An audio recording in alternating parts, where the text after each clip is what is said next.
Selamat datang saudara di Liputan 6 Talk, saya Reno Reksa. Peggy Setiawan bebas kasus Vina kembali tak jelas. Kenapa? Karena artinya ini pelaku yang sesungguhnya belum tertangkap. Atau mungkin ada pertanyaan berikutnya, benarkah ada pelaku lain yang belum tertangkap?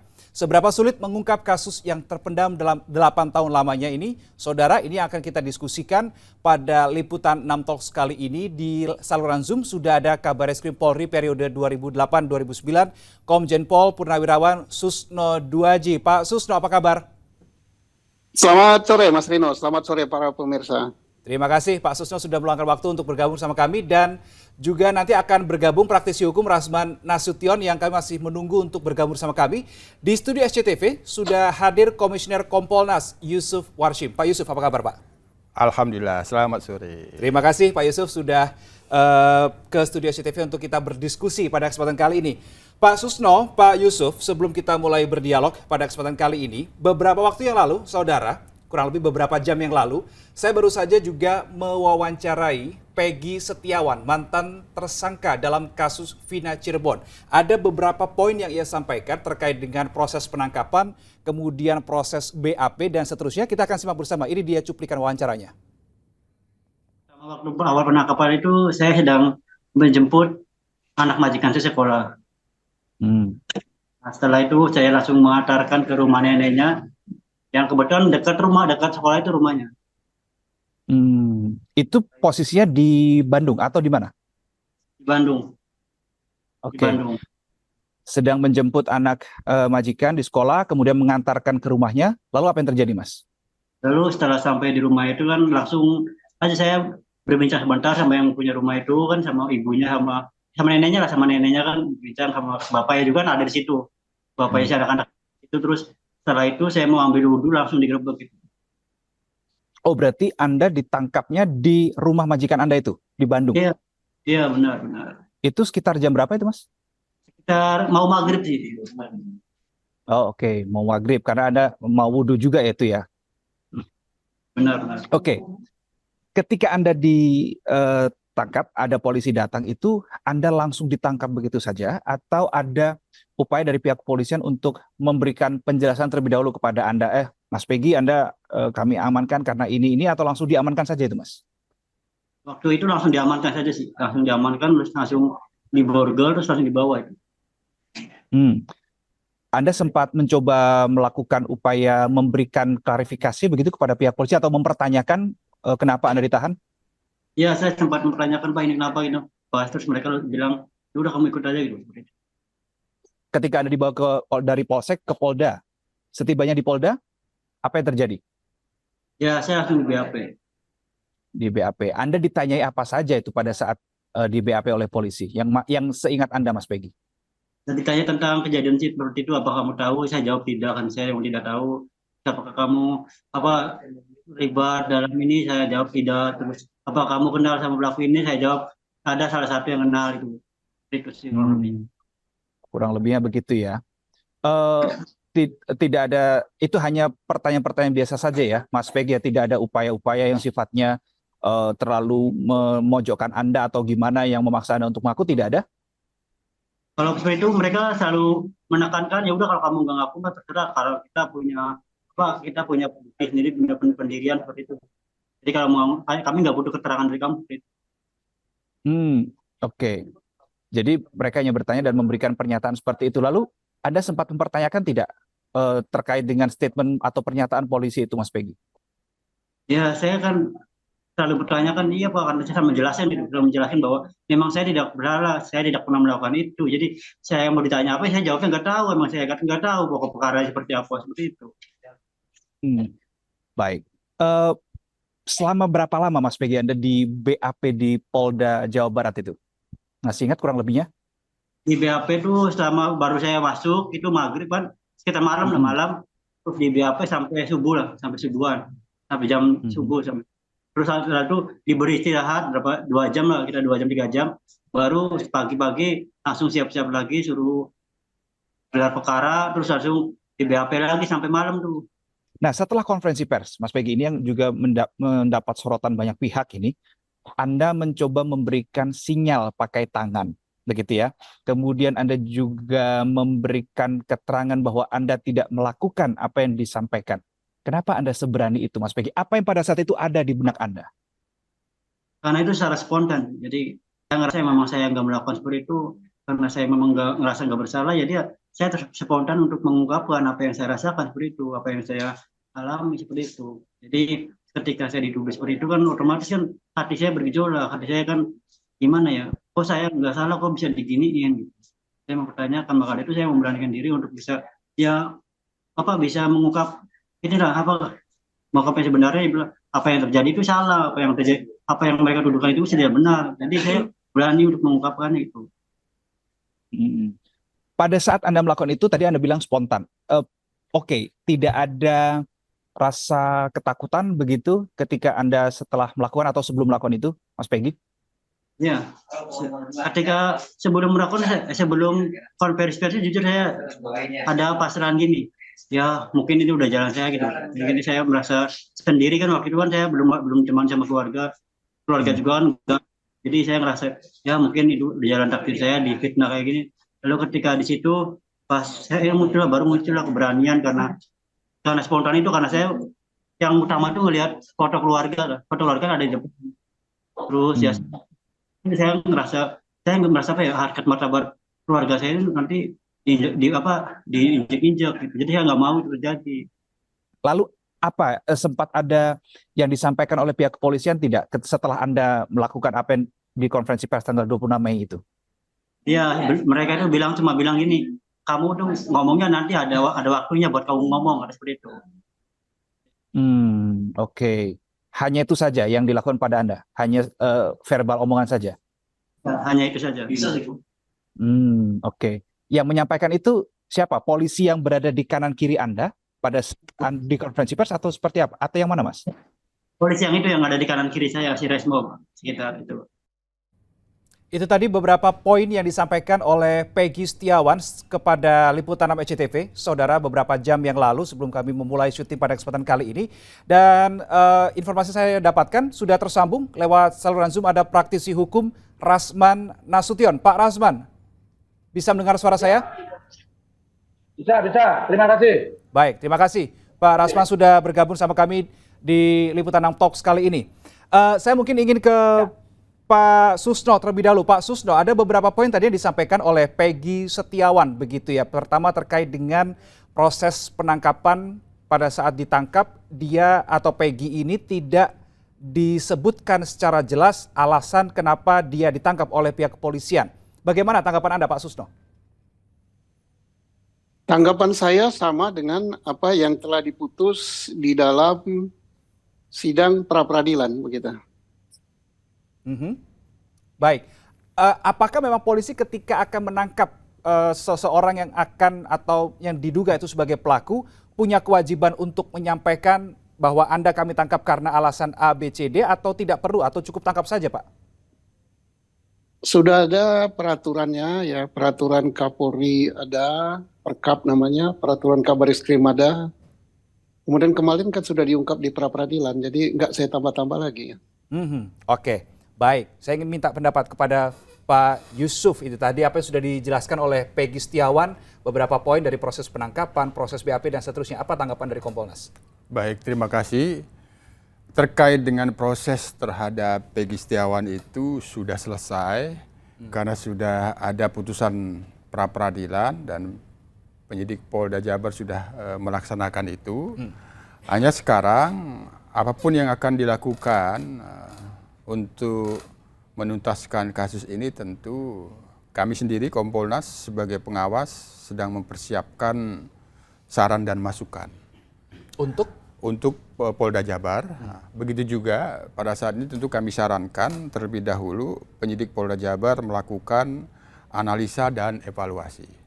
Karena ada dua hal yang sangat penting di dalam putusan pra-peradilan ini. Pertama terkait dengan status 3 DPO. Karena di dalam pertimbangan hakim yang mulia Hakim Eman itu menyatakan tidak sah DPO dalam kurun waktu 2016-2024 terhadap Peggy Setiawan. Yang itu semula 8 tahun yang lalu penetapan DPO-nya itu bersama 2 yang lainnya itu Andi dan Dani itu 2016 dan ini kan dinyatakan tidak sah. Tentu ini berlaku sama kepada Dani dan Andi.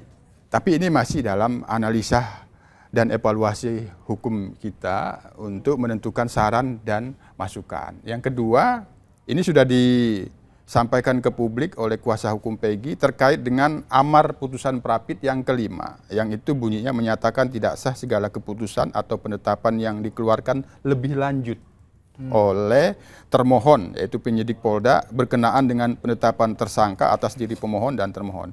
Kuasa hukum Peggy ini sudah menyampaikan ke publik, memahamin tidak bisa lagi ada penyidikan terhadap Peggy termasuk penetapan tersangka karena disebut lebih lanjut. Nah, apakah lebih lanjut ini dimaknai selanjutnya? Ini kita lakukan analisa dan evaluasi sehingga ada saran-saran dan masukan tadi. Nah, kami tentu juga bersaran kepada penyidik Polda Jabar dalam analisa dan evaluasinya perlu dimintakan pendapat ahli hukum pidana yang dengan mendasari putusan pra-peradilan ini untuk menentukan rencana dan langkah-langkah selanjutnya. Barangkali ini perlu ada masukan dari Pak Susno yang sudah melalang buana sebagai penyidik soal amar putusan ini. Oke, ya dua kata tadi lebih lanjut tadi itu ya. Iya, lebih lanjut ini. Pemaknaannya seperti apa? Kalau begitu? Bang Rasman udah tahu tuh sikapnya saya. Oke, Pak Susno, bagaimana Anda memaknai kata lebih lanjut tadi seperti disampaikan oleh Pak Yusuf di butir kelima putusan Hakim PN Bandung itu ya? Apa makna lebih lanjut itu tadi menurut kalau Anda memaknainya? Kan ada bermacam-macam penafsirannya. Saya sangat pendapat dengan Pak Yusuf bahwa dalam rangka beliau memberikan masukan itu bagus sekali kepada Polda, terutama butir 5 ya, lebih lanjut. Kalau butir lanjut itu kita artikan untuk selanjutnya, maka sudah terkunci dia. Nah, untuk membukanya bagaimana? Ya ada banyak pendapat ya. Tidak ada yang salah pendapat itu. Misalnya harus dibatalkan dulu putusan itu. Nah, cara membatalkannya apakah pra-peradilan ada banding, ada apa? Jadi masalah lagi gitu. Tapi kalau saya ya, daripada kita lebih panjang ke situ, kita akan meninjau gitu. Siapa sih pelaku sebenarnya? Pertama, kembali ke penyidikan, apa sih definisi penyidikan? Membuat terang suatu peristiwa. Peristiwanya apa? Ditemukan 2 jenazah di atas flyover Cirebon. Nah, 2 peristiwa ini kalau menurut teori penyidikan paling basic sekali diajarkan pada serse, harus diketahui apakah ini pidana atau bukan. Nah, pertama ditentukan bukan pidana, kecelakaan lalu lintas tunggal. Nah, tentunya ada dokumen tentang itu, mengapa menjadi kecelakaan lalu lintas tunggal. Nah, kemudian berubah menjadi pembunuhan. Nah, ini mengapa jadi pembunuhan? Makanya berkali-kali saya katakan kembali ke titik nol, pelajari dulu itu.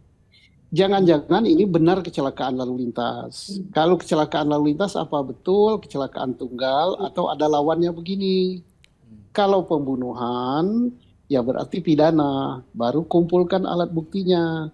Ngumpulkan alat bukti itu pelajaran paling dasar, mungkin hari seminggu pertama untuk reserse. Di sekolah reserse manapun juga ada yang namanya triangle evidence gitu, segitiga untuk menemukan alat-alat bukti. Nah, misalnya apa yang paling temukan? Apa sih yang temukan situ? Sidik jari, handphone, kemudian darah, sperma, pakaian, kemudian lagi alat yang digunakan, CCTV dan sebagainya, dan sebagainya. Begitulah, gitu. Itu paling basic ya. Nah, dalam hal ini mungkin ada kelalaian, tapi masih ada sisanya saya nggak tahu apa ada isinya apa tidak, yaitu CCTV dan handphone. Kan begitu. Nah, jadi saya sependapat dengan Pak Yusuf, wah begitulah Kompolnas harus memberikan masukan-masukan untuk next. Jadi kita kalau putusan pengadilan pra-peradilan kan sudah jalan. Sekarang tugas kita bahwa korban itu tanggung jawab negara untuk diberikan keadilan. Harus kalau memang ini pidana harus diungkap siapa pelakunya. Nah, begitu.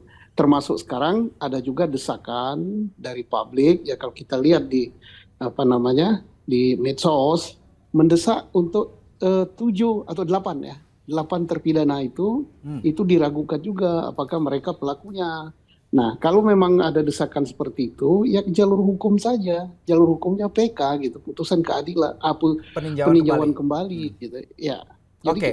kita Nah, arahkan begitu, tadi biar kalau di ranah publik ini nggak Pak terlalu Susno ramai. bilang ada Oke. CCTV, ada bukti komunikasi. 8 tahun Pak, tapi kejadiannya. Ini seberapa sulit untuk mengungkap kalau berdasarkan pengalaman Anda sebagai di Reskrim ya, di Serse?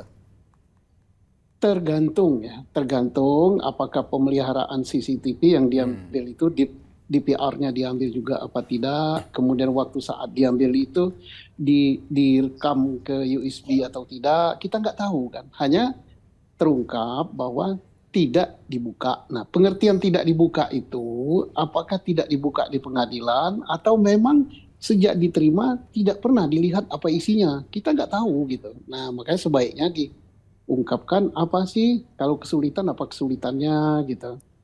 Katanya tidak bisa dibuka oleh Cirebon. Kan kalau tidak bisa dibuka Cirebon masalahnya apa? Nah, atau tidak bisa dibuka karena memang isinya sudah tidak ada. Nah, begitu. Jadi sebaiknya diberi penjelasan supaya ini tidak merusak institusi saya ya. Karena apa?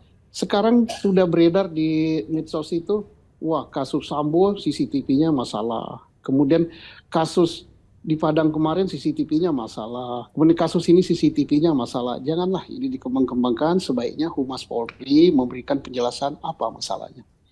Oke. Pengertian tidak bisa dibuka. Oke.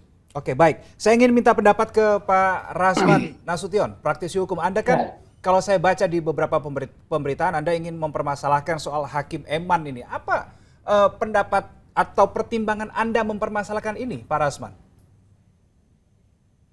Pertama, saya terima kasih sudah bisa dialog sore hari ini dengan Pak Komjen Pol Purnawirawan Susno Duaji, selaku mantan Kabar Eskrim, yang juga sempat seperti saya bermasalah hukum dulu sama-sama. Jadi Bang Susno dengan saya pernah dan inkrah. Kemudian saya sebagai warga negara ingin menyampaikan bahwa pertama, sebelum saya masuk pada putusan ya, saya sudah cross check yang namanya CCTV itu tidak ada. Bukan belum dibuka, tidak ada CCTV. Kenapa saya bilang tidak ada? Bukan saja saya cross check kepada Polda Jabar, Polres Cirebon Kota, tapi juga kepada saksi yang pertama kali menemukan almarhumah Vina dan istri, yaitu Suroto. Pak Suroto ini klien saya. Saya tanya kepada beliau, apakah di flyover, jembatan flyover Talun itu, ada tidak dipasang CCTV sejak 2015, 2016, 2017, sampai 2024? Beliau jawab, tidak ada CCTV di situ. Pertanyaannya, CCTV yang mana mau dibuka? Ini beda kasus dengan Ferdi Sambo. Ferdi Sambo ada CCTV di area luar rumah, ada di teras, sekitar garasi, ada dalam rumah. Ini tidak ada CCTV-nya. Jadi tidak ada yang mau dibuka di situ. Saya pastikan yang namanya CCTV tidak ada. Ini kata penyidik Polda Jabar, Cirebon Kota, dan Pak Suroto kepada saya. Nah, yang kedua, itu yang Anda bilang tidak ada CCTV-nya di flyover-nya ya Pak ya? Tidak ada, tidak ada. Oke. Jadi yang atau CCTV yang mana gitu. Nah, kemudian tentang katakanlah audit forensik terhadap jejak digital percakapan, masa itu di BBM, BlackBerry Messenger, belum WhatsApp. Kalau itu kita cross check dari 8 tahun yang lalu akan sangat sulit komunikasi. Maka di antara barang bukti yang ditemukan penyidik adalah Facebook. Maka Facebook itulah yang diambil dan diperiksa. Tetapi oleh karena Peggy Setiawan melalui kuasa hukumnya mengajukan pra peradilan dan pra peradilan itu mengabulkan, maka buat sementara waktu itu tidak boleh dibuka dulu karena sudah masuk ke pokok perkara. Walaupun sebenarnya kalau mereka sajikan pada waktu itu dalam persidangan yang terkait dengan administrasi, penetapan tersangka, penggeledahan, penyitaan, penahanan dan lain-lain itu masih bisa. Tapi waktu itu penyidik mengatakan, bahkan Bitkumnya juga meyakini bahwa mereka pasti akan menang dalam pengertian ditolak. Tapi ternyata hakim punya pertimbangan lain. Itu yang akan saya ulang. Jadi terkait dengan forensik digital, kemudian CCTV, itu sangat sulit untuk dihadirkan, apalagi CCTV tidak ada. Kemudian masuk kepada poin putusan Eman Sulaiman. Ya, kami akan melaporkan Hakim Eman Sulaiman. Kita jangan terlalu mendewakan hakim, Bapak. Saya melihat ada Pak Yusuf di sini sebagai mewakili Kompolnas, ada Pak Susno. Hakim juga bukan manusia sempurna. Panggilannya yang mulia, ya. Tapi boleh nggak saya ngomong? Semua sekarang penegak hukum, baik polisi, baik jaksa, baik hakim, baik pengacara, baik KPK. Ya, oknum-oknumnya banyak yang bermasalah hukum dan diproses hukum. Artinya, kita tidak bisa lagi serta-merta menganggap institusi itu baik semua. Jadi Pak Rasman, Anda berencana melaporkan Hakim Eman ini kapan, ke siapa, dan apakah sudah Anda lakukan? Poinnya itu yang saya ketahui. Insya Allah minggu depan saya akan laporkan dengan tim, dengan pertimbangan. Saya baru ini melihat ada putusan hakim yang mendahului putusan berikutnya. Itu pada poin 5, 9 amar putusan itu, poin 5 mengatakan bahwa tidak, artinya dalam poin 5 itu menyebut bahwa mengikat pada putusan berikutnya, putusan selanjutnya. Oke, kami ini didengar apa enggak? Kalau sebentar. keluar kita. Oke, baik. Pak Susno. Putusan selanjutnya. Oke, baik. Ditahan dulu. Putusan selanjutnya itu tidak pernah dilakukan oleh hakim gitu. Oke, baik. Pak Rasman, ditahan dulu. Saya ingin minta pendapat kepada Pak Susno. Bagaimana tadi dipertanyakan oleh Pak Rasman terkait dengan CCTV. Tadi dibilang Pak Rasman di flyover tidak ada CCTV. CCTV yang mana Pak Susno yang Anda maksud yang harus dibuka begitu? Iya, betul. CCTV yang terungkap di persidangan, kan semua pengacara mengatakan begitu. Yang berhak menjawab ada apa tidak CCTV, kita tunggu jawaban dari Polri. Nah, silakan instansi saya menjelaskan itu, karena itu menjadi debat publik gitu. Kalau saya yang menjelaskan ada apa tidak, saya hanya dari apa yang terangkat. Kalau saya katakan tidak ada, saya mengingkari apa yang dinyatakan di ranah publik. Kalau saya nyatakan tidak ada, mengingkari. Kalau saya nyatakan ada, saya tidak tahu gitu. Jadi silakan. Boleh nggak saya bertanya ke Pak Susno? Boleh. Bentar dulu, izin sama itu. Bukan. Aku bukan. Pak Rasman ditahan dulu. Pak Susno silakan. Pak Susno silakan diselesaikan dulu jawaban. Apakah hukum? Iya. Pak Rasman ditahan dulu. Biarkan. Oke. Sudah diizinkan belum? Pak Rasman ditahan dulu. Pak Rasman ditahan dulu. Pak Susno silakan diselesaikan dulu jawabannya. Baru nanti Pak Rasman bisa menjawab. Silakan Pak Susno. Jadi kita serahkan kepada Humas Polri untuk dijelaskan ada apa tidak, supaya ini tidak menghebohkan. Kemudian yang kedua, yang berhak juga Pak Yusuf gitu, karena Pak Yusuf itu resmi, dia Kompolnas, dia yang ikut mengawasi. Nanti dalam hal ini Kompolnas bisa juga menyampaikan ada apa tidak CCTV sehingga publik bisa tahu gitu. Oke, silakan. Oke, Pak Rasman silakan. Apa yang ingin Anda tanyakan ke Pak Susno? Saya ingin tanya kepada Pak Susno sebagai mantan Kabar Eskrim. Kabar Eskrim itu bukan jabatan yang rendah, itu jabatan yang sangat prestis. Oke, luar apa masalahnya? Silakan. Saya tanya, apakah hukum ditegakkan karena kemauan netizen atau karena fakta hukum, Bang? Ya fakta hukum lah dong. Lah, tapi abang bolak-balik bilang tadi netizen, Bang. Saya kalau dibentuk dengan netizen kacau kita, Bang. Oke. Semua fakta hukum yang terungkap di dalam persidangan. Sekarang mengapa suara netizen harus didengar? Jangan sampai organisasi saya yang membesarkan saya ini, Polri, dicederai oleh tekanan netizen. Makanya harus dijawab apa yang ditanyakan oleh netizen. Nah, yang berhak menjawab yang benar itu bukan kita yang di forum diskusi ini. Di forum diskusi ini yang paling berwenang Pak Yusuf gitu. Yang lebih berwenang lagi adalah Humas. Nah, kalau kita itu pendapat-pendapat subjektif pribadi. Nah, tapi saya tolong dijagalah institusi saya Polri itu jangan dicederai dengan informasi-informasi yang liar gitu. Monggo Pak Yusuf, silakan host bagaimana? Oke, jadi tapi kalau menurut pandangan saya, Pak Susno masih bisa menyampaikan ini ke Pak Kapolri, ke Propam, ke Biro Wasidik, bahkan ke Kabar Eskrim. Supaya cara mereka menangani, bukan dengan cara berbicara di media, Bang. Abang bolak-balik bilang bahwa tolong jaksa yang menyidangkan saya, tolong Pak Rasman, yang menyidangkan saya. Pak Rasman, saya bertanya pada Anda, Pak. Jangan nyimpang dulu. Ya, Pak Rasman, Pak Rasman. Kembali ke sini, maksud saya kalau debat saya ini hanya- tidak baik saya keluar gitu. Oke, ditahan dulu, Pak Rasman. Yang terhormat. Pak Rasman ditahan dulu. Pak Rasman bisa dengar saya, Pak Rasman? Saya mau tanya. Pak gitu Rasman loh. bisa dengar saya? Saya ingin bertanya begini, Pak Rasman. Mengapa Anda begitu Ya. menaruh atensi yang begitu besar dalam kasus ini?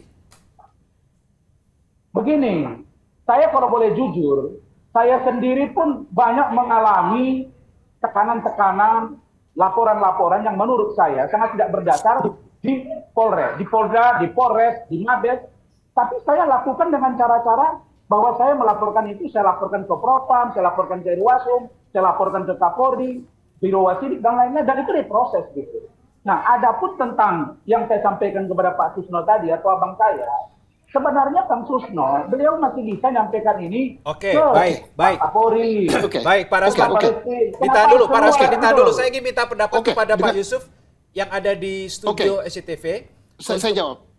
Oke, ditahan dulu nanti Pak Rasman dan Pak Susno. Saya ingin minta pendapat kepada Pak Yusuf. Jadi bagaimana tadi soal yang diperdebatkan itu soal CCTV, soal bukti percakapan dan seterusnya. Nah, pantauan dari Kompolnas sejauh ini terhadap proses kasus Vina dan Eki ini, dua hal ini ada tidak? Bisa didalami tidak? Ya, jadi begini, kami sendiri memahamin kasus ini, penanganan kasus ini.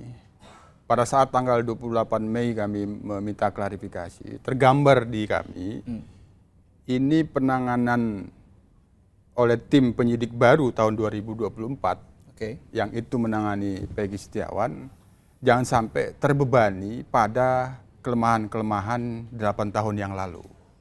Itu beban penyidik pada saat itu sangat berat itu, karena dia Saat itu tuh yang 2024. iya, yang 2024 ini itu memang terbebani dengan kelemahan-kelemahan 8 tahun yang lalu. Salah satu kelemahan-kelemahan yang sudah kami sering sampaikan dan kami sampaikan juga langsung ke penyidik adalah tidak didukung oleh scientific crime investigation yang itu sudah disampaikan oleh Polri kan. Nah, tidak ada sidik jari. Nah, kuasa hukum Saka Tatal sebelum kami tanggal 28 bertemu Polda Jabar, bertemu dengan saya. Menyampaikan soal fakta-fakta persidangan yang disampaikan oleh Pak Susno itu tidak, CCTV tidak diperiksa. Berarti kan seolah-olah ada CCTV. Kan itu.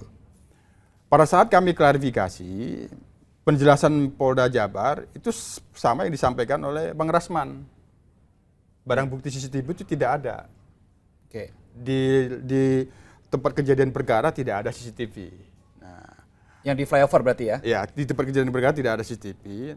Hanya kami, setelah kami mendapatkan paparan itu, kami melihat ada kelemahan-kelemahan yang itu tidak bisa kami simpulkan. Ini harus ada komprehensif, ada penjelasan komprehensif untuk menjelaskan kelemahan-kelemahan itu. Maka kami sarankan perlu dilakukan audit investigatif. Ada penjelasan CCTV, tapi jauh dari TKP. Itu Jauhnya ada. seberapa jauh itu? Ya, itulah yang tidak bisa kami pastikan. Yang itu penyidik menjelaskan bahwa CCTV itu tidak mengarah ke TKP yang dimaksud, tapi jauh gitu. Barangkali itu yang selama ini Tapi disebut. mengcapture tidak, menangkap lokasi tidak? Ya, karena CCTV dalam penjelasan penyidik pada waktu itu tidak dilakukan penyitaan CCTV, jadi kami menyimpulkan bahwa untuk memberikan kepastian bagaimana SOP penyidikan pada saat itu perlu dilakukan audit investigatif. Audit investigatif ini ada dua hal, itu pada manajemen penyidikannya, yang kedua pada kepatuhannya pada SOP dan kode etik. Nah, itu terhadap penyidik, sehingga dari audit investigatif ini untuk bisa menjelaskan apabila memang ada pelanggaran-pelanggaran SOP atau manajemennya yang dinilai lemah, ini bisa diperbaiki oleh penyidik yang saat ini untuk melihat kelemahan-kelemahan itu. Inilah yang kami terus dorong. Mudah-mudahan audit investigatif ini, karena kami rekomendasikan pada tanggal 28 Mei itu, tentu hasilnya mudah-mudahan sudah ada. Sehingga dalam fase sekarang ini kami sarankan dianalisa dan dievaluasi, termasuk itu melihat ke belakang kembali. Agar, ya sekali lagi kami sebagai pengawas tentu keadilan korban dalam kasus ini tetap harus diberikan. Sementara ini sudah ada putusan pengadilan yang telah berkekuatan tetap. Ada 8, 7 terpidana yang sedang berjalin dan satunya sakat tatal sudah selesai. Sudah selesai. Nah, cuman kan kajian hukumnya harus ada untuk menentukan sikap. Bagaimana pada saat ini apabila ini sakat tatal sudah mengajukan PK terhadap putusan pengadilan itu. Sementara putusan pengadilan itu sebenarnya dia menjadi alat bukti surat. Nah, kan ini dalam sengketa ini. Nah, tentu sangat riskan kalau penyidik menggunakan itu. Nah, kalau hanya menggunakan alat bukti surat putusan pengadilan tentu sangat lemah karena sekarang diajukan PK. Oke. Sebenarnya untuk mendapatkan kepastian hukum baru, apabila ada keraguan-raguan terhadap itu, ya upaya hukumnya memang harus PK. Nah, tapi itu kan PK tapi kan harus ada bukti, iya, bukti harus kuat ada juga novum. itu. Nah, Novum, sekarang ya. kita kembali ke bagaimana selanjutnya. Kami itu tadi kembali analisa dan evaluasi termasuk memastikan apa memang benar ada CCTV atau tidak yang sempat disita pada waktu itu. Kalau tidak ada ya dilakukan upaya lain. Tapi sekali lagi analisa dan evaluasi itu sangat menentukan. Oke. Sekarang putusan pra peradilan sudah menghentikan penyidikan. Duh, kalau SEPO-nya kan gelar perkara buatlah penetapan SP3. Kan begitu kalau SOP penyidikan Pak Susno. Ketika ada keputusan SP3, SP3 itu sendiri adalah objek pra peradilan. Kan itu. Ini bisa digugat kembali di pra peradilan. Kan inilah satu hal-hal sekali lagi ini hal-hal yang ini kami analisa dan evaluasi dan ini juga yang harus dilakukan analisa dan evaluasi oleh penyidik untuk menentukan rencana-rencana. Kami yakin penyidik Polda Jabar akan menentukan langkah-langkah dan rencana selanjutnya untuk menuntaskan kasus ini. Rekomendasi Kompolnas 28 Mei tadi sudah terpantau oleh Kompolnas dilakukan? Berjalan karena kan ada tim asistensi dari Mabes, Propam, Bareskrim dan Inspektorat Pengawasan Umum. Tentu ini yang hasilnya masih belum sampai sekarang. Ini yang akan kita dorong dalam fase kita menyarankan analisa dan evaluasi hasil audit investigatif itu menjadi penjelas itu nanti. Oke, baik. Saya ingin minta pendapat ke Pak Susno terlebih dahulu ya. Pak Susno, ini tadi disampaikan 2 poin oleh Pak Yusuf terkait yang pertama adalah soal audit investigasi, kemudian yang kedua adalah terkait dengan ketika memang benar CCTV ini tidak ada, lalu apa yang bisa dilakukan berikutnya supaya bisa kasus Vina Eki ini tidak berlarut-larut. Ini kan sudah terlarut 8 tahun begitu, Pak Susno. Seperti apa pendapat Anda? Nah, saya bagus sekali gitu ya, karena Pak Yusuf dari lembaga resmi, yaitu Kompolnas, apa keterangan yang disampaikan termasuk di forum ini sudah sangat bagus ya. Berarti hasil daripada pemantauan Kompolnas bahwa CCTV itu yang diributkan katanya ada di persidangan dan itu menjadi kegaduhan, itu tidak ada. Yang ada hanya CCTV jarak jauh. Nah, ini bagus sekali kalau dijelaskan oleh Humas Polri, tapi apapun juga penjelasan Pak Yusuf itu sudah mewakili gitu. Jadi bukan penjelasan dari siapa namanya, advokatnya Peggy atau advokat siapa gitu atau kita yang hadir ini, termasuk saya ini kan sudah rakyat biasa sekarang gitu. Jadi bagus gitu. Ya saya sangat senang gitu mendengar itu. Tinggal sekarang ya kita ini apa sih yang harus kita lakukan? Yang harus kita lakukan adalah keadilan kepada korban. Nah, keadilan pada korban, siapa sih pelaku sebenarnya? Nah, untuk mengetahui ada tidak pelaku sebenarnya, kasus ini apa? Nah, kasus ini apa? Tadi sudah saya katakan, apakah penyidikan pertama bahwa ini laka lantas itu apa benar apa tidak? Atau yang benar adalah ini pidana pembunuhan. Nah, inilah yang saya berulang-ulang katakan sebaiknya kembali ke titik nol. Siapa tahu kesimpulan kecelakaan lalu lintas itu adalah benar. Siapa tahu? Kita nggak tahu. Nah, siapa tahu juga yang benar itu adalah pembunuhan gitu. Nah, kita tunggu gitu hasil-hasil ini dan saya yakin bahwa dengan adanya putusan pra peradilan ini akan diulang dari situ ya gitu. Oke, Pak Susno, ketika memang masih dipertanyakan debatable tadi ya keberadaan dari CCTV, tapi yang ada yang jaraknya cukup jauh begitu kata Pak Yusuf, apakah bisa dikatakan cukup rumit ini sebetulnya untuk kembali tadi Pak Susno bilang kembali ke awal untuk kemudian membuka seterang-terangnya dan sejelas-jelasnya, apakah cukup rumit Pak Susno untuk dilakukan lagi? Jadi begini, udah bagus sekali penjelasan CCTV sudah terjawab oleh Pak Yusuf. Mudah-mudahan apa yang dilakukan oleh liputan 6 sore ini terpublish ke seluruh Indonesia. Nah, kenapa harus kembali ke titik nol, yaitu apa sih kasus ini sebenarnya? Kecelakaan benar atau pembunuhan? Kalau ini ternyata kecelakaan benar dan bisa dipertanggungjawabkan secara ilmiah, secara forensik gitu, apalagi kecelakaannya tunggal, maka selesailah masalah ini. Selesai gitu, berarti sudah benar polisi tahap pertama. Jadi hilanglah nama-nama yang, ya soalnya kalau ini kecelakaan tunggal, ya memang nggak ada tersangkanya. Berarti Ya yang sudah sampai dia terlanjur apapun terpidana juga seperti nggak apa akan Pak ketemu. Susno? Gimana? Kalau yang Gimana? misalnya ketika kembali ke titik nol kemudian disimpulkan ini adalah suatu kecelakaan, ini misalnya ya. Lalu bagaimana para terpidana yang sudah menjalani hukuman? Statusnya otomatis bebas atau bagaimana? Tidak, kan untuk bebas itu tetap harus PK jalan hukumnya, ada pintu PK. Jadi oke. kesimpulan daripada penyidik itu temuan baru. Itulah novum, bahwa berdasarkan penyidik tentunya dengan bukti-bukti forensik, dengan saksi dan apa-apa yang nggak terbantahkan, silakan dipakai oleh PH untuk mengajukan PK. Jadi bagus lah, sarannya Kompolnas itu bagus sekali kalau seperti itu. Ya, oke. Oke, baik. Tadi sudah ada dari Pak Yusuf, dari Pak Susno juga sudah. Saya ingin minta pendapat ke Pak Rasman. Jadi supaya kasus ini tidak lagi buram, terang seterang-terangnya penanganannya, apa masukan Anda? Seperti apa? Ini, pertama saya sampaikan dulu ya, bahwa saya sebenarnya tidak ingin bermusuhan, apalagi berbeda pendapat dengan Bang Susno enggak. Ini memang semata-mata saya ini bagaimana proses hukum jalan. Saya stressing point banyak yang saya pendapat dengan Pak Yusuf selaku perwakilan dari Kompolnas.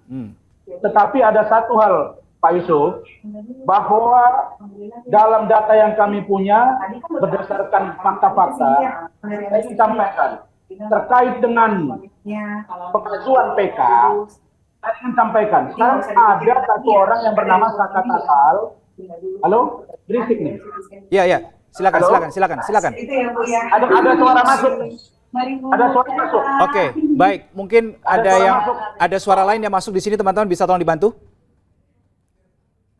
Oke, baik. Silakan. Silakan Pak Rasman, silakan. Oke. Saya ingin sampaikan ke Pak Yusuf ya, bahwa Saka Tatal dia mengajukan peninjauan kembali. Ya. Tapi yang perlu kita ingat Bang, bahwa Saka Tatal ini telah mengajukan gerasi bersama 7 orang terpidana lainnya 2020. Dan gerasi itu ditolak oleh Presiden Jokowi. Bukankah gerasi mengakui perbuatan? Nah, terus kalau ini diajukan lagi menyampaikan permohonan PK, kan ujung-ujungnya sama. Diterima atau ditolak, dikurangi dan lain sebagainya. Tapi dia sudah mengakui bahwa itu adalah perbuatannya. Nah, ini adalah putusan hukum. Begitu juga dengan putusan pengadilan negeri Cirebon yang sudah memvonis inkrah. Itu poin satu. Poin yang kedua, ada 5 lagi terpidana yang akan mengajukan PK yang dipimpin oleh DPN Pradi, dipimpin oleh Bang Ruli Panggabean atas utusan dari Bang Oto. Yang saya ingin katakan, kalau mereka mengajukan PK, saya kasih tahu informasinya bahwa 2017 5 orang ini Pak Yusuf atau Bang Yusuf sudah mengajukan pra peradilan 2017 dan pra peradilan itu ditolak gitu. Nah, artinya kalau ini kita ajukan PK, lalu kemudian keluar putusan dari Mahkamah Agung, waduh, ini tambah ruwet lagi masalah hukum kita. Nah, karena itu saya berharap agar diuji putusan hakim ini. Karena putusan Prapit itu kan bukan segala-galanya. Kita tidak bisa mengatakan bahwa Peggy Setiawan itu bukan Peggy Peron. Kita nggak bisa bilang bahwa Peggy Setiawan bukan pelakunya. Dia pada administratif kok. Nah, makanya saya dapat informasi pihak Polda Jabar dan ada beberapa orang dari penasihat hukum atau dari praktisi hukum akan memuji putusan ini. Oke, Kenapa? baik. Karena putusan ini menyelesaikan masalah, tapi menambah masalah baru. Bahkan melampaui kewenangannya, itu disebut dengan ultra petita. Dan ada abuse of power, penyalahgunaan kewenangan yang akan kami lakukan. Barangkali seperti itu pertimbangan hukumnya gitu. Ya, baik. Pak Yusuf, ada komentar? Ya itu apa yang disampaikan oleh Bang Rasman tadi ya masukan dan kita juga sudah memahami itu. Yang menarik itu makanya kita harus membuat analisa dan evaluasi, dan dalam analisa dan evaluasi itu perlu dimintakan pendapat ahli hukum pidana agar apapun langkah dan rencana tindak lanjut itu memiliki landasan yuridis yang kuat. Nah, termasuk ini putusan pra peradilan menghentikan penyidikan. Nah, kalau SOP biasa di penyidikan itu kan ada gelar perkara, dihentikanlah penyidikan itu. Berarti kan ada surat penghentian penyidikan. Surat penghentian penyidikan itu adalah bagian dari salah satu objek pra peradilan. Ya. Itu salah satu hal-hal yang kita kaji. Nah, kita kaji, artinya apa yang disampaikan oleh Bang Rasman itu masih ada celah hukum yang bisa dilakukan untuk menguji kembali putusan pra peradilan. Itu satu hal-hal yang kita jadikan masukan di dalam analisa dan evaluasi ini. Agar sekali lagi rencana tindak lanjut, bagaimanapun ketika ingin menuntaskan kasus ini, ya harus ada seprindik baru. Dilakukan penyidikan. Nah, kan peristiwanya ini ada pidana, putusan pengadilan itu sudah jelas. Hanya kepada siapa ini akan dijadikan penetapan tersangka kan harus ada penyidikan. Nah, makanya itulah yang kami maksud. Sebelum itu dilakukan seprindik baru dan tidak terburu-buru, dilandasi oleh adanya sebuah analisa dan evaluasi, melihat ke belakang dan melihat apa yang kemarin sudah dilakukan. Sudah banyak kemarin yang sudah dilakukan. Kami pada tanggal 21 Juni kemarin memantau lagi langsung, itu sudah banyak yang dilakukan oleh penyidik terkait dengan materialnya. Progresif tidak? Progresif. Tapi kemarin tidak disampaikan di Prapit karena kan yang diujikan soal aspek formil. Jadi tidak punya relevansi. Apa saja juga. itu? Anda menilai banyak sekali itu apa saja listnya? Ya kaitannya dengan alat bukti yang itu bisa menjelaskan materialnya. Sudah mengerucut ke pada waktu tokoh atau orang tertentu itu belum? Pada waktu tanggal 21 Juni dalam pantauan Kompolnas itu masih ada dua hal yang ditunggu dari hasil laboratorium forensik. Apa itu? Terkait dengan teknologi, Facebook dan handphone.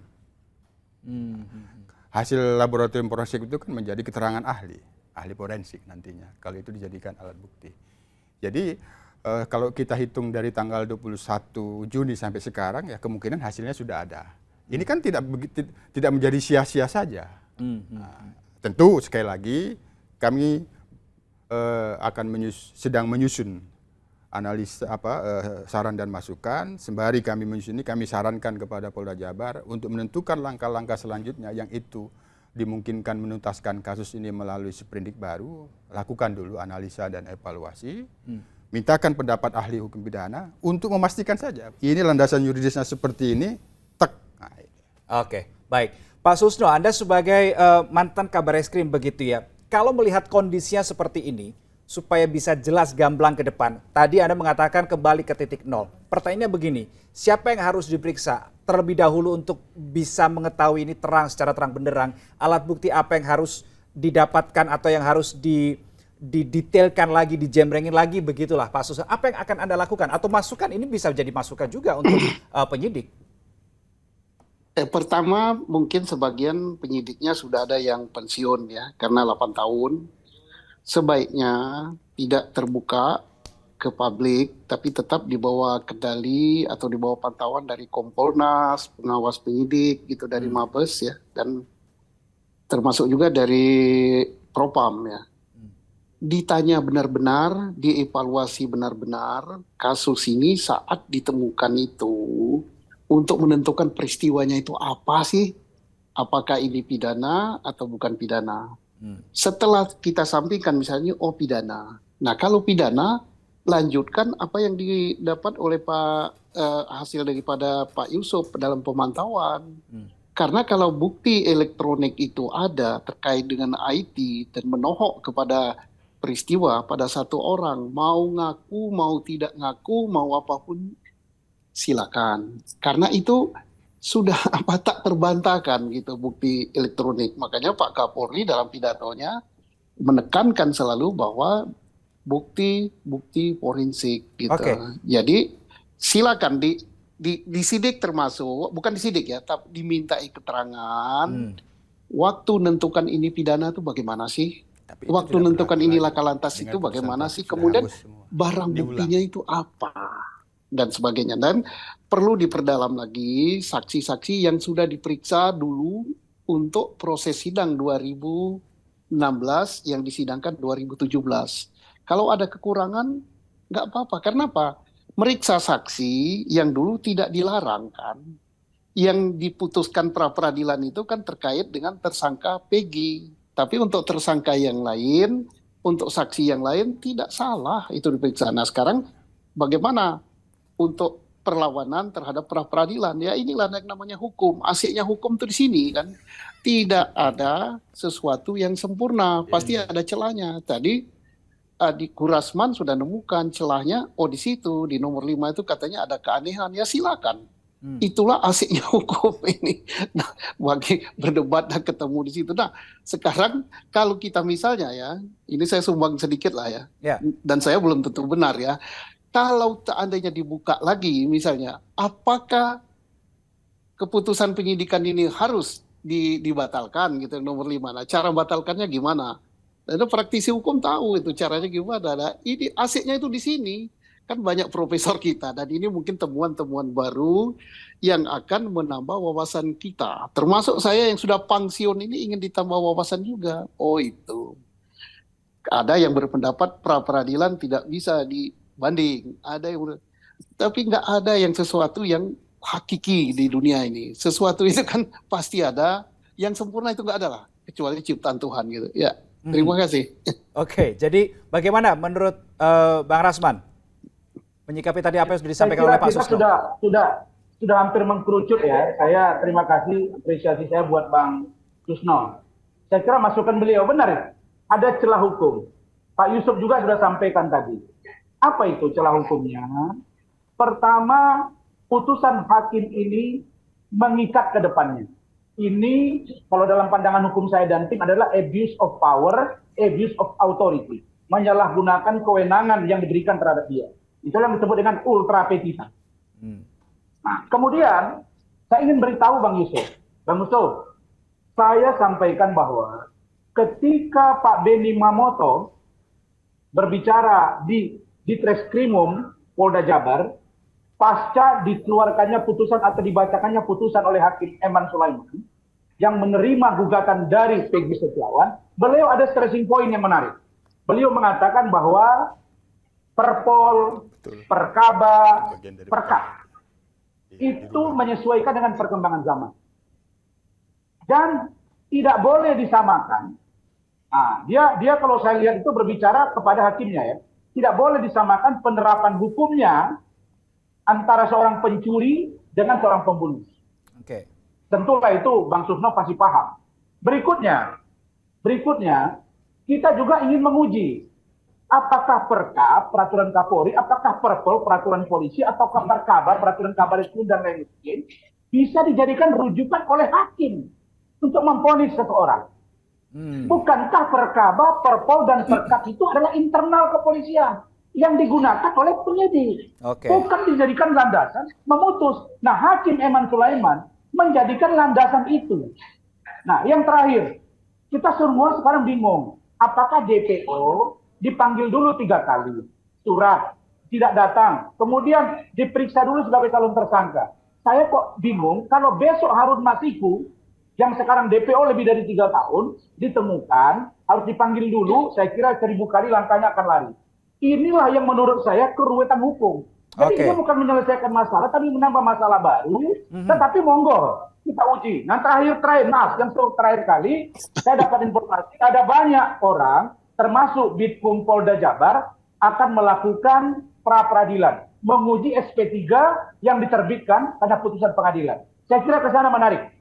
Itu saja dari saya. Oke, terakhir Bang Yusuf mungkin ingin merespons sampai tadi disampaikan oleh Bang Rasman dan juga Pak Susno. Ya, salah satu yang penting untuk dilakukan analisa dan evaluasi ya 2 Perkap itu. Perkap nomor 14 tahun 2012 tentang manajemen penyidikan tindak pidana sama Perkap nomor 6 tahun 2019 tentang penyidikan tindak pidana. Ketika itu bisa dilakukan penyesuaian dan perubahan cepat, ini bisa menjadi landasan untuk memulai kembali penyidikan.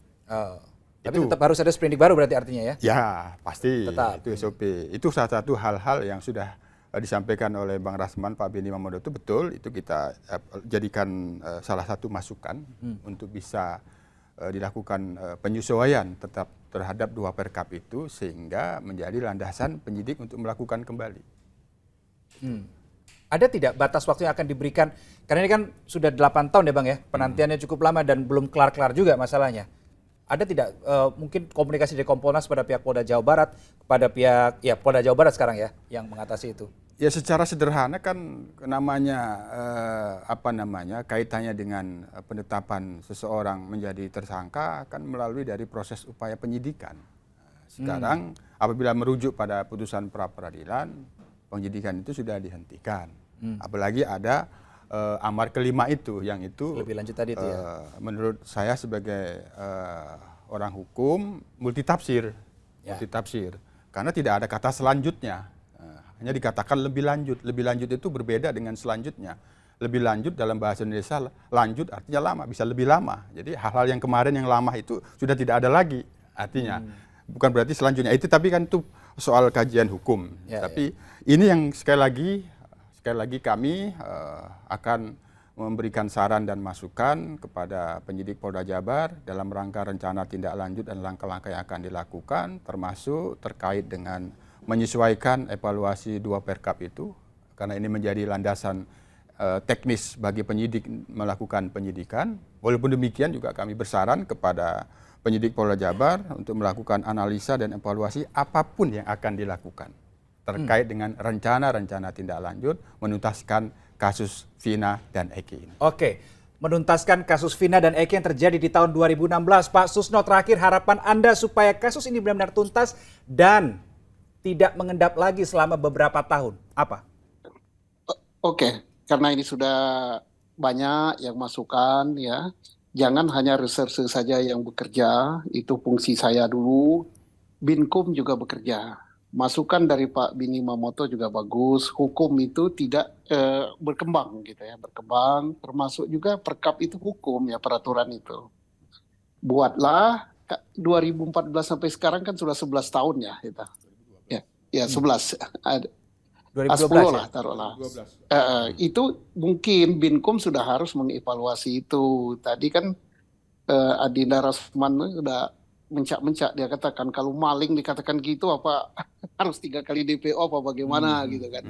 Ngejarnya kemana, apalagi sekarang terbang ke luar negeri itu gampang sekali, ke Singapura nggak usah pakai visa gitu. Jadi marilah Binkom juga kerja, sudah waktunya ini untuk di evaluasi, kemudian di amandemen kalau undang-undang ya, kalau ini dirubah. Itu berawal dari peraturan 2009, zaman saya Kabariskrim dulu merumuskan awal. Dulu tuh nggak ada sama sekali itu. Dibuat, terus berkembang lagi 2014, 13 ada, 14 ada. Nah sekarang udah 10 tahun gitu. Silakan dievaluasi, kerja semua gitu. Oke, terima kasih sekali itu. Baik, bagus terima kasih. sore ini. Terima kasih Kabariskrim Polri periode 2008-2009, Komjen Pol Purnawirawan Susno Duaji, praktisi hukum Rasman Nasution, dan juga Pak Yusuf, Komisioner Kompolnas sudah bergabung sama kami berdiskusi dan akhirnya kita berujung pada satu titik yang sama akhirnya dalam diskusi ini. Terima kasih Bapak-Bapak. Dan Saudara, demikianlah liputan 6 Talks. Kita nantikan kinerja Polri ke depan dalam mengungkap kasus Vina dan Eki di Cirebon seterang-terangnya dan jangan sampai mengendap lagi. Salam SCTV.